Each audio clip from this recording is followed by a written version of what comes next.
Alright. I think by now it's kind of obvious back here in the garage working on the ZB. Had a good run through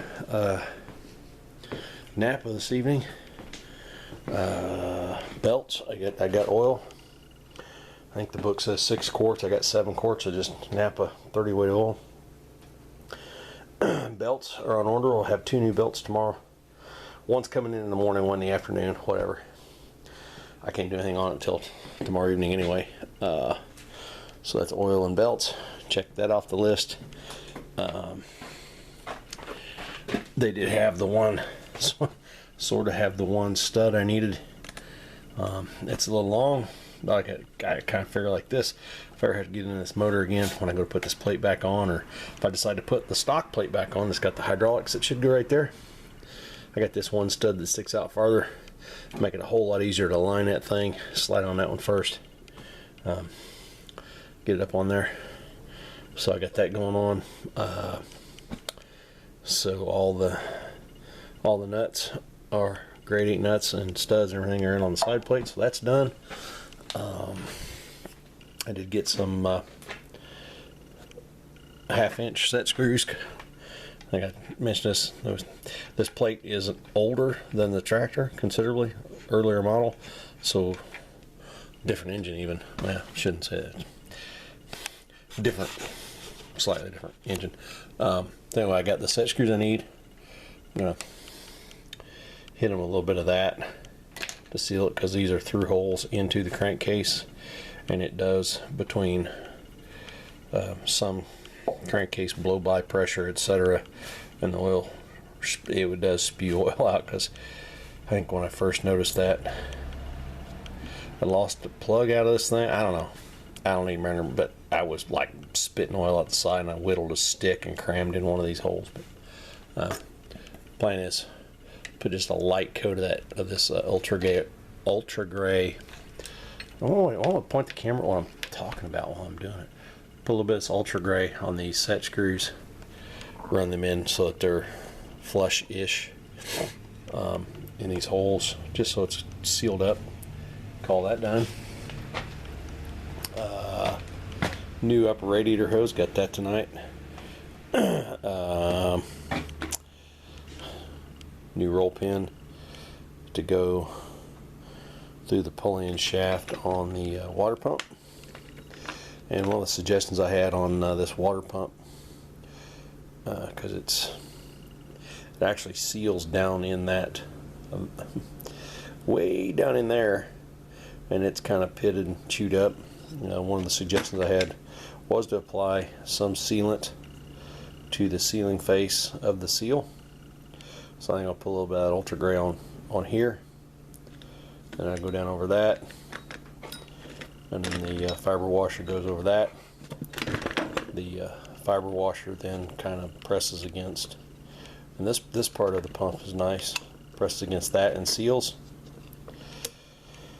And then once we get all that put together, that all slides through, blah blah blah blah blah, and then the pulley goes over that, and then the pin holds it all together. And because the seal is spring loaded, it pushes. Yeah, I don't know how it works exactly, but if it's all done, if it's all put together and everything's sealed up, it works. I don't think this pump leaked, but much, I don't know. I'm gonna take this over the wire wheel, that wire wheel over there, clean that off nice, and we will ultra grade the seal, get it on the shaft, get it in there, get the pulley and the pin on it. Then that end of the water pump will be done, and then I've also kind of cleaned up as best I can this homemade baffle plate that I made. So the way this works is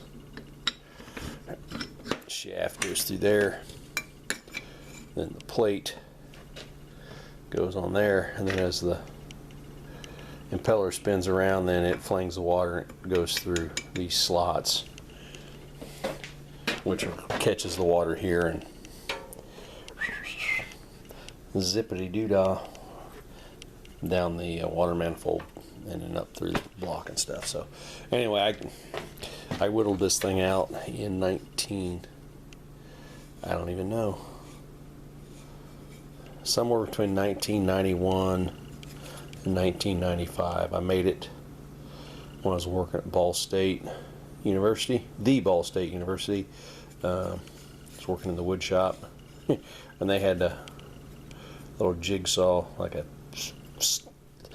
kind of like my floor model drill press, only it was a jigsaw. Actually, it was like a saber saw, like your regular saber saw. It's one mounted upside down, and they would put metal cutting blades in it, and that's what I used. I laid out all the, you can kind of see that one, it's pretty obvious. I drilled holes on the ends of the 3 slots, and I think I marked it, but then I kind of free-handed the arc and cut that thing out. I did it while I was getting paid to work, so I don't have any time really invested in it. Yeah, and I think up there on the shelf I've got like a stack of the blanks. I used to do that because I think I found those in a scrapyard already cut round, and I was like, oh, that's almost the perfect size.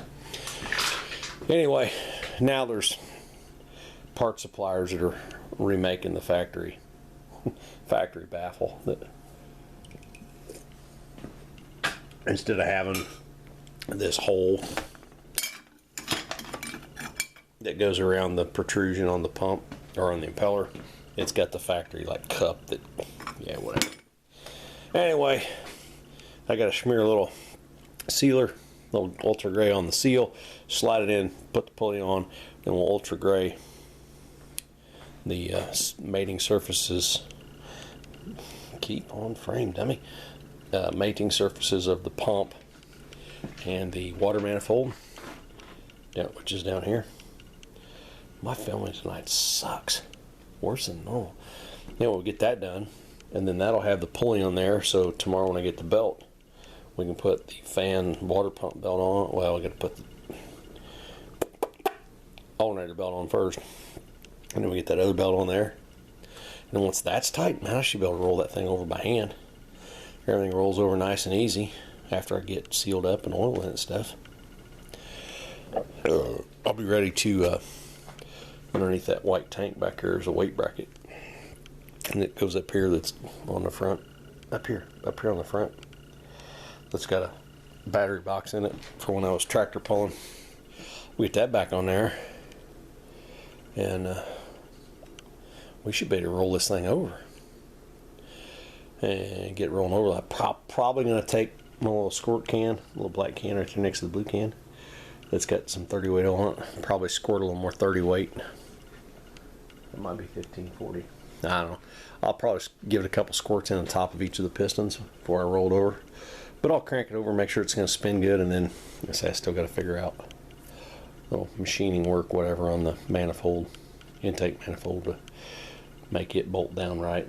Worst case scenario, I'll put the stock one that's hiding back under there, put that back on it.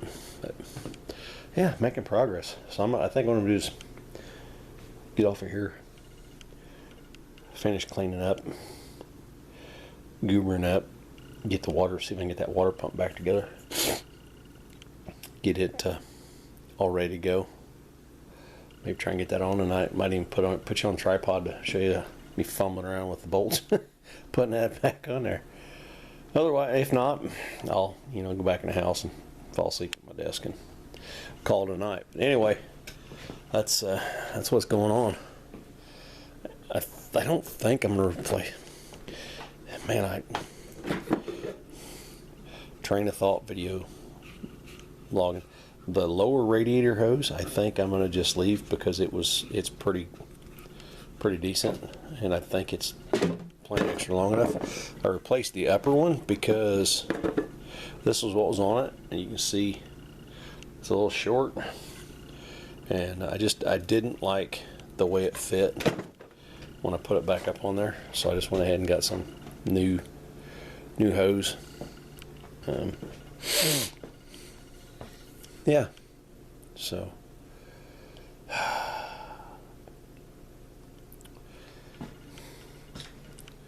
anyway, that's where we're at on the old ZB, and I'll be back.